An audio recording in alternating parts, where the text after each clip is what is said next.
আমাদের জন্য আবার এখানে আসাটা একটা দারুণ সুযোগ। যেমনটা বললাম, আমরা আমাদের প্রথম ম্যাচ খেলেছিলাম এখানেই 2023 সালে।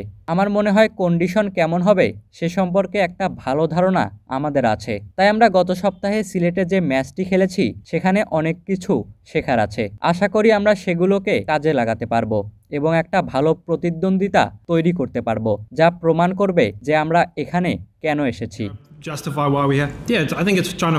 আমার মনে হয় ভারসাম্য খুঁজে বের করার চেষ্টা করতে হবে। আমরা খুব বেশি ক্রিকেট খেলিনি, এটা সবাই জানে। আমরা যত বেশি খেলবো তত বেশি মানুষ দুর্বলতাগুলো বের করবে এবং আমরা তত দ্রুত উন্নতি করব।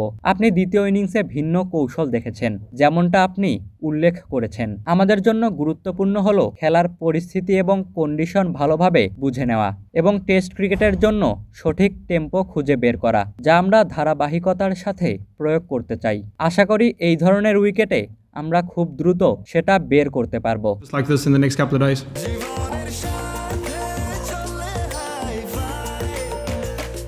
স্বাস্থ্যকর অল টাইম হানিকম, সব সময় অল টাইম হেলদি লাইফ। আমরা অতীতেও অনেক আলোচনা করেছি যে আমরা আয়ারল্যান্ডের জন্য বামহাতি ব্যাটার খুঁজছি। ম্যাকব্রাইন বামহাতি হিসেবে খুব ভালো করেছে। এটা বাম ডাউন কন্ডিশনে এনে বোলিং আক্রমণের চ্যালেঞ্জ তৈরি করে। আর মিকি 6 বা 7 নম্বরে ব্যাট করে অসাধারণ কাজ করেছেন, যা তার রেকর্ড প্রমাণ করে। ব্যাটিং এবং বোলিং উভয় দৃষ্টিকোণ থেকেই সে আমাদের দলের একটি গুরুত্বপূর্ণ অংশ। প্রথমত, দেশের জন্য 100টি টেস্ট খেলা একটি বিশাল অর্জন। আমরা মাত্র 10টি টেস্ট খেলেছি, তাই এটা ধৈর্যের একটা চিত্র তুলে ধরে। এর পেছনে অনেক কঠোর পরিশ্রম রয়েছে। আপনি যদি যোগ করেন তাহলে প্রায় 400-500 ওয়ার্ম আপ হবে, যা সে এই সময়ে করেছে। তাই আমাদের জন্য এটাই বোঝা যে টেস্ট ক্রিকেট একটা কঠোর পরিশ্রমের খেলা এবং আশা করি এই 5 দিন সে ভালো না খেলুক, তবে 100তম টেস্ট খেলার জন্য তাকে অভিনন্দন।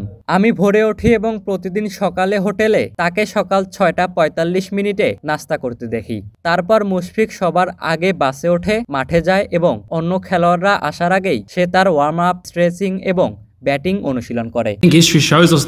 ইতিহাস আমাদের দেখায় যে এখানে স্পিন হয়, যা আমরা সবাই একমত হতে পারি। পরিসংখ্যান দেখিয়েছে যে বাংলাদেশ এই মাঠে একটানা একজন পেসার এবং 3 জন স্পিনার নিয়ে খেলেছে। তাই আমরা আশা করছি বল স্পিন করবে। আমরা সেই অনুযায়ী খেলার একাদশ সাজাবো এবং আশা করি এমন একটা কন্ডিশন তৈরি করব যা প্রতিদ্বন্দ্বিতা করবে এবং এই টেস্টের 5 দিনের জন্য আমাদের ভালো অবস্থানে রাখবে।